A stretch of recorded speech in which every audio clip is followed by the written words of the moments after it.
हरियाणा की हर अपडेट के लिए बेल आइकन दबाएं और सब्सक्राइब करें STV हरियाणा न्यूज।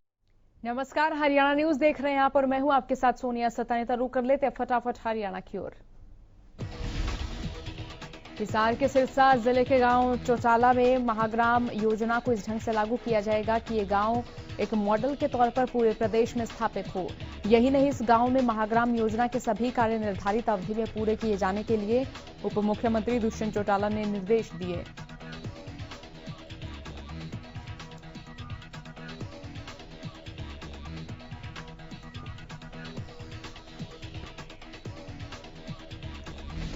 हरियाणा के उप मुख्यमंत्री दुष्यंत चौटाला ने प्रदेश में शुरू की गई महाग्राम योजना की समीक्षा की। चंडीगढ़ में हरियाणा के जन स्वास्थ्य और अभियांत्रिकी विकास एवं पंचायत विभाग के वरिष्ठ अधिकारियों के साथ चर्चा की गई और योजना के तहत चल रहे कार्यों की प्रगति का जायजा लिया। कोसली पहुंचे शिक्षा मंत्री कंवरपाल गुर्जर ने कहा कि निजी स्कूलों को सिर्फ ट्यूशन फीस लेने की अनुमति दी थी, लेकिन फीस के साथ लिए जाने वाले दूसरे फंड्स को लेकर निजी स्कूल एसोसिएशन वाले कोर्ट चले गए और कोर्ट ने फैसला उनके पक्ष में दे दिया। अभिभावकों की कमजोर आर्थिक स्थिति को देखते हुए सरकार की तरफ से दोबारा कोर्ट में अपील की गई, उसके बाद ही कुछ कहा जा सकता है। इसके साथ ही जेईई और नीट की परीक्षाओं को लेकर कहा कि बच्चे और अभिभावक चाहते थे परीक्षाएं हों, लेकिन अगर विपक्ष को दिक्कत है तो उससे कोई फर्क ही नहीं पड़ता। बता दें कि शिक्षा मंत्री कंवरपाल गुर्जर कौसली में आयोजित शिक्षक सम्मान समारोह दिवस पर शिक्षकों को सम्मानित करने पहुंचे थे।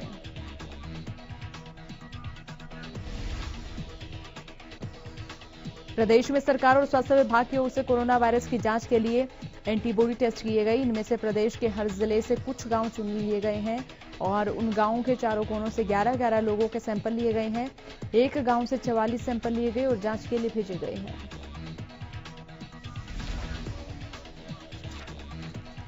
तो वहीं इसीलिए सैंपल लिए गए ताकि स्वास्थ्य विभाग और सरकार को जानकारी मिल सके कि कितने लोग अब तक कोरोना वायरस से ठीक हुए हैं। आपको बता दें कि कैथल में 1.7% लोगों को कोरोना होकर अपने आप ठीक हो चुका है और पूरे प्रदेश में कैथल का आंकड़ा सबसे अच्छा और सबसे कम है। जिला उपायुक्त सुजान सिंह ने कहा कि कैथल के लिए खुशी की बात है कि वो कम्युनिटी स्प्रेड नहीं है और इसीलिए जिला वासियों से अपील की है कि वो सोशल डिस्टेंसिंग का पालन करें और मास्क लगाकर ही बाहर निकलें।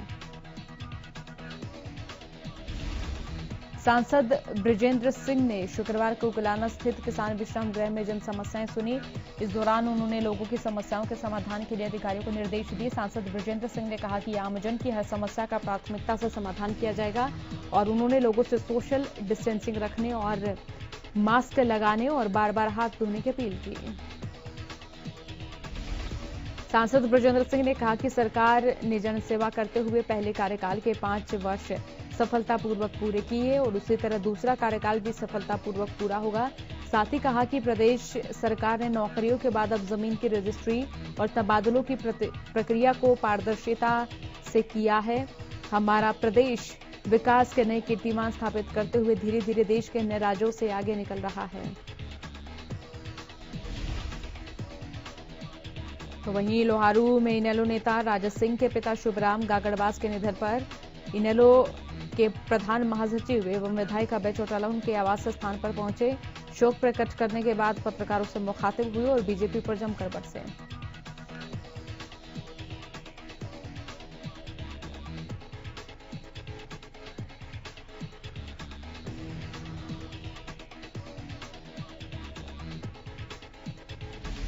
अभय चौटाला ने कहा कि किसानों के हितों से सरकार को कोई लेना देना नहीं है। अब तक सरकार का कोई अधिकारी खेतों में बर्बाद फसल का मुआयना तक करने नहीं गया और कहा कि मुआवजे के नाम पर किसानों के साथ धोखा हुआ है। सरकार मुआवजे में भी किसानों के साथ भेदभाव करेगी और सरकार का मुआवजा ऊंट के मुंह में जीरे के समान होगा। पानीपत के बबैल गांव में नाबालिग को भगाकर शादी कराने के मामले में नाबालिग के परिवार ने युवक के परिजनों पर हमला कर उन्हें घायल कर दिया। इस हमले में 6 लोग घायल हुए हैं और इलाज के लिए जिन्हें पीजीआई रोहतक रेफर किया गया। हमले का सीसीटीवी फुटेज भी सामने आया। गोहाना के जागसी गांव के ग्रामीणों ने गांव के दोनों पंचायतों में हुए विकास के कामों को लेकर 2018 में आरटीआई लगाकर सूचना मांगी थी और विकास के कामों में अनियमितताएं बरतने का आरोप लगाकर अधिकारियों को भी इसकी शिकायत दी थी। ग्रामीणों की शिकायत पर उच्च अधिकारियों ने जांच के आदेश दिए थे, जिसके चलते अधिकारी एक गांव में जांच के लिए पहुंचे थे। वहीं ग्रामीणों का आरोप है कि सरपंच और उनके परिजनों ने उनके साथ मारपीट की है, जिसको लेकर ग्रामीणों ने कार्रवाई की मांग की है। इस मामले में अब गोहाना के एएसपी ने जांच के आदेश दिए हैं। यमुनानगर में एक सड़क हादसे में दंपति की दर्दनाक मौत हो गई। बताया जा रहा है कि दंपति कैतगांव से बाइक पर गांव जगूड़ी के लिए निकले थे। जैसे ही दंपति मंडोली गांव के पास पहुंचे, तभी तेज रफ्तार कार ने इनकी बाइक में टक्कर मार दी और टक्कर इतनी जोर की थी कि दंपति बाइक से दूर ही जा गिरे।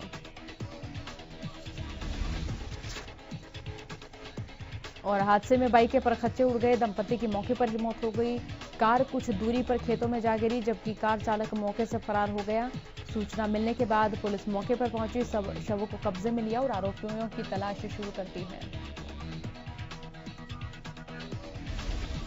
बरवाला में सीएम फ्लाइंग टीम ने नकली खाद के गोदाम पर छापेमारी कर कार्रवाई को अंजाम दिया। कार्रवाई के दौरान गोदाम से नकली दवाइयां बरामद की गई और अग्रोहा रोड पर एनपीके की नकली खाद भी पाई गई है। कोरोना को लेकर पिहोवा में एसडीएम सोनूराम की अध्यक्षता में किसान विश्राम गृह में पत्रकार वार्ता का आयोजन हुआ। इसमें उन्होंने कहा कि लोगों में कोरोना टेस्ट को लेकर डर बना हुआ है और टेस्ट नहीं हुए तो मौतों की दर बढ़ती जाएगी। इस मौके पर उन्होंने कहा कि प्रशासन की ओर से पिहोवा में अभी तक 5000 टेस्ट हो चुके हैं और जागरूकता की कमी से टेस्ट करने में दिक्कत आ रही है।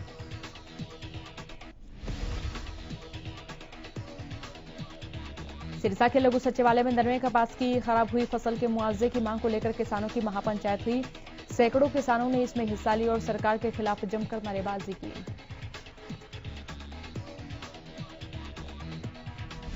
किसानों ने कहा कि किसान जब पराली जलाते थे तब सरकार सैटेलाइट की सहायता से किसानों पर निगरानी रखती थी, लेकिन अब किसानों की नरमे कपास की फसल खराब हो गई, तब सरकार सैटेलाइट खराब होने के बहाने बनाकर पल्ला झाड़ रही है।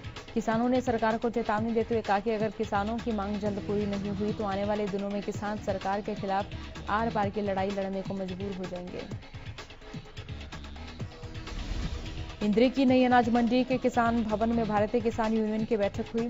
बैठक के बाद भारतीय किसान यूनियन के राष्ट्रीय अध्यक्ष रतनमान ने कहा कि सरकार जो 3 अध्यादेश लेकर आई है वो किसानों के हक में है और किसानों को आबाद नहीं बल्कि बर्बाद करने वाले हैं। रतनमान ने कहा कि प्रधानमंत्री के नाम देश से किसान अपनी समस्याओं को लेकर एक साथ कई लाख चिट्ठी पोस्ट करेंगे और सरकार से अपील करेंगे कि ये कानून वापस लिए जाएं। पलवल में all Haryana power corporation worker union circle की ओर से पैदल मार्च निकाला गया। सैकड़ों कर्मचारियों ने अपनी मांगों को लेकर जिला उपायुक्त को मांग पत्र सौंपा। पलवल सर्कल यूनिट प्रधान राजेश शर्मा ने कहा कि बिजली कर्मचारियों ने मांगों को लेकर अधिकारियों को एजेंडा दिया हुआ है। उनकी मांगे हैं कि उन्हें जल्द पूरा करें और उनके मानदेय को बढ़ाया जाए। यूनियन के प्रदेश अध्यक्ष सुभाष लांबा ने कहा कि बिजली विभाग में कार्यरत 31 कर्मचारियों को बगैर नोटिस दिए निकाल दिया गया। ये सभी कर्मचारी 12 सालों से विभाग को अपनी सेवाएं दे रहे थे। बिजली विभाग के अधिकारियों ने आरोप लगाए हैं कि कर्मचारियों के दस्तावेज नहीं हैं और उन कागजों की जांच की जाए। हरियाणा में शिक्षा विभाग ने स्कूल खोलने की तैयारी शुरू कर दी। इसको लेकर शिक्षा विभाग ने स्कूल मुखियाओं को तैयारी करने के निर्देश दे दिए हैं। फतेहाबाद में जिला शिक्षा अधिकारी ने हाई और सीनियर सेकेंडरी स्कूल के सभी स्कूल मुखियाओं की मीटिंग लेकर उन्हें स्कूल खोलने की तैयारी के दिशा निर्देश दिए। जिला शिक्षा अधिकारी ने स्कूल मुखियाओं को अपने अपने स्कूलों में सोशल डिस्टेंसिंग को मेंटेन रखने की व्यवस्था करने के बारे में निर्देश दिए। शिक्षा विभाग के द्वारा शुरुआती चरण में हाई और सीनियर सेकेंडरी स्कूल खोले जाएंगे, जिसके लिए स्कूल में एंट्री और एग्जिट गेट अलग अलग करने की व्यवस्था की जा रही है। एक क्लास में 20 से ज्यादा बच्चे नहीं बैठ सकेंगे। अगर बच्चे अधिक हैं तो 2 कमरों में बैठाने की व्यवस्था की जाएगी। बच्चों को स्कूल में एंट्री से पहले हाथों को सैनिटाइज करना होगा और हर क्लास के रूम में भी सैनिटाइजर की व्यवस्था होगी। हरियाणा के चौधरी चरण सिंह कृषि विश्वविद्यालय हिसार ने स्नातकोत्तर और पीएचडी कोर्स में प्रवेश परीक्षा की तिथियां घोषित कर दी। विश्वविद्यालय के प्रवक्ता ने बताया कि प्रवेश परीक्षा कोरोना महामारी के चलते सोशल डिस्टेंसिंग के नियमों का पालन करते हुए 6 सितंबर, 9 सितंबर, 12 और 16 सितंबर 2020 को आयोजित की जाएगी। उन्होंने बताया कि उक्त कोर्सों में दाखिले ऑनलाइन माध्यम से होंगे और इस साल किसी भी तरह की फिजिकल रिपोर्टिंग नहीं होगी। सभी परीक्षाएं विद्यार्थियों की सामाजिक दूरी, मास्क और सैनिटाइजर का विशेष ध्यान रखते हुए आयोजित कराई जाएगी।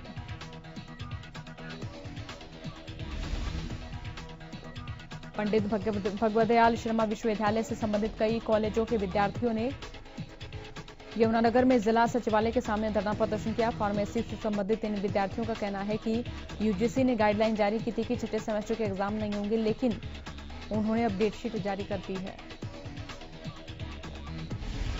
डेटशीट के अनुसार 29 सितंबर से एग्जाम लिए जाएंगे। विद्यार्थियों का कहना है कि कोरोना महामारी के चलते उनकी नियमित पढ़ाई नहीं हुई है, न ही उनकी तैयारी है, जिसके चलते यूजीसी की गाइडलाइंस के मुताबिक छठे सेमेस्टर की परीक्षा न लेकर उन्हें 7वें में प्रमोट किया जाएगा।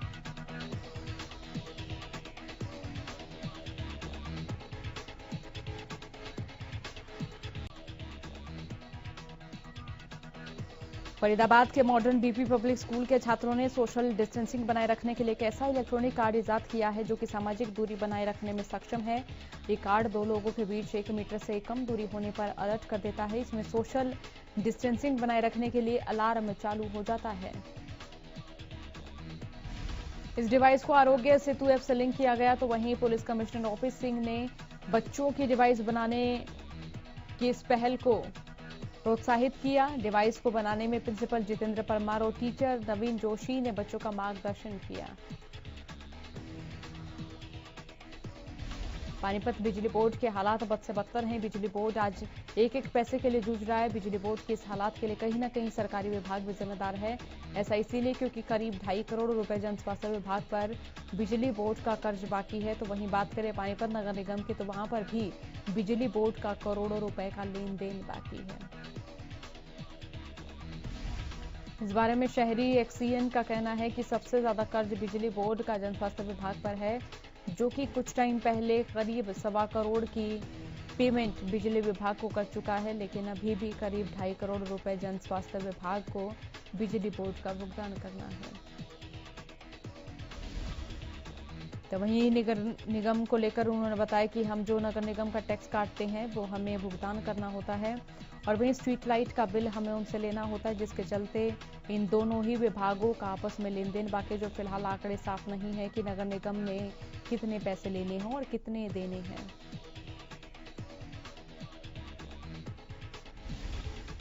गोवाना में प्रदूषण को कम करने और जिले को हरा भरा रखने के लिए अब नगर परिषद ने एक और कदम उठाया। नगर परिषद जींद रोड पर बने डिवाइडरों पर पेड़ पौधे लगा रहा है, और इस अभियान के तहत करीब 25 लाख की लागत से बड़े प्लांट लगाने का काम शुरू किया गया है, जिसमें 110 पेड़ लगाए जाएंगे।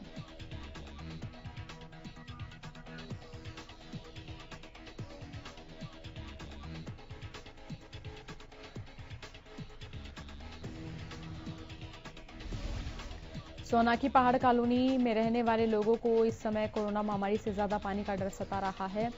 महिलाएं सोनाकी सदर पुलिस थाना से पानी भरकर परिवार के लोगों की प्यास बुझा रही हैं। इन कॉलोनी वासियों की समस्या को लेकर जहां विभागीय अधिकारियों पर घोर लापरवाही के आरोप हैं, तो वहीं स्थानीय निवासी कई बार पानी की समस्या को प्रशासनिक अधिकारी से अवगत करा चुके हैं, लेकिन समस्या जस की तस है। यात्रियों के आवागमन को शुरू करने के लिए डीएमआरसी और रैपिड मेट्रो ने 7 सितंबर से मेट्रो सेवा को शुरू करने का ऐलान किया। इसी कड़ी में मेट्रो ने अपने यात्रियों को कोरोना से बचाने के लिए बेहतर इंतजाम किए हैं। Social distancing, face mask, thermal screening के साथ साथ यात्री के सामान को भी सैनिटाइज किया जाएगा। गुरुग्राम जिला प्रशासन की ओर से प्रत्येक स्टेशन पर एक सुपरवाइजर तैनात किया जाएगा, जिसके माध्यम से यात्रियों को कोविड जैसी बीमारी को रोकने के लिए बनाई गई आइसोलेशन और गाइडलाइंस को यात्रियों से फॉलो कराया जाएगा। सोनीपत के खरखोदा में खराब हुई घी से मुनाफा कमाने के चक्कर में एक विक्रेता ने नामी ब्रांड श्री कृष्णा और नटखट ब्रांड की घी को एक्सपायर होने के बाद उस गिर मार्केट में बेचने का काम किया। प्रशासन को इस मामले की भनक लग गई थी और उसके बाद मुनाफा कमाने के गोरखधंधे का पर्दाफाश किया गया। स्वास्थ्य विभाग, सीएम फ्लाइंग टीम और पुलिस की टीम ने संयुक्त रूप से छापेमारी करते हुए गोदाम से घी को बरामद किया। जब टीम गोदाम पर पहुंची तो देखा कि एक्सपायरी घी को पिघलाकर अलग डिब्बों में पैक किया जा रहा है।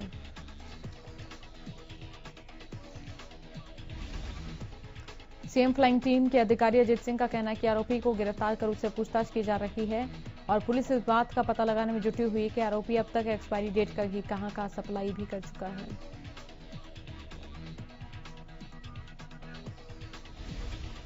फरीदाबाद में आई कार्यकर्ता ने प्रदेश के आबकारी और कराधान विभाग में करोड़ों के घोटाले का खुलासा किया है।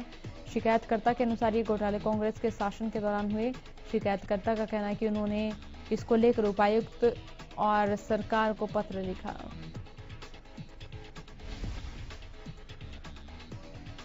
घोटाले की जांच करे वरिष्ठ अधिकारी ने 89 अधिकारियों और कर्मचारियों के खिलाफ जांच और रिकवरी के आदेश दिए। बताया जा रहा है कि घोटाले के तहत 3500 करोड़ की हेराफेरी हुई ताकि जांच के नाम पर किसी भी अधिकारी और कर्मचारी के खिलाफ कार्रवाई नहीं की गई।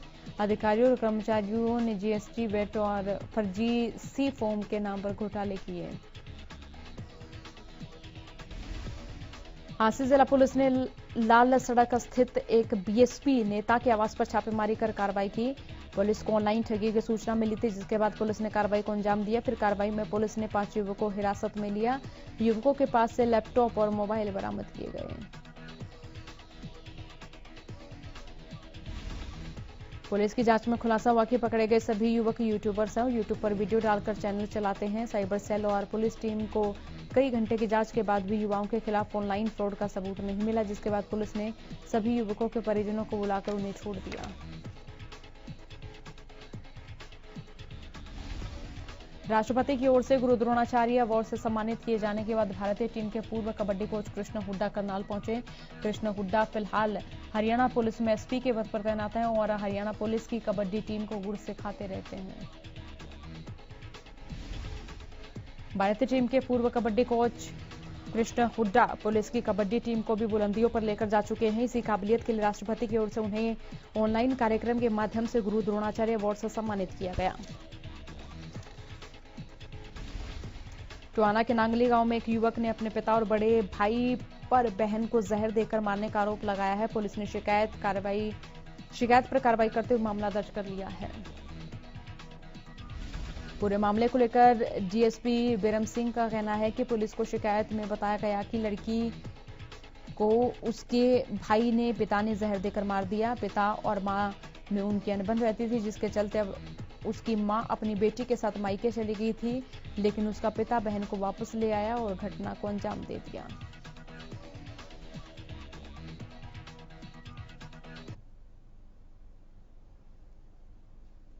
बुलेटिन में फिलहाल के लिए इतना ही। बने रहिए हरियाणा न्यूज के साथ। नमस्कार।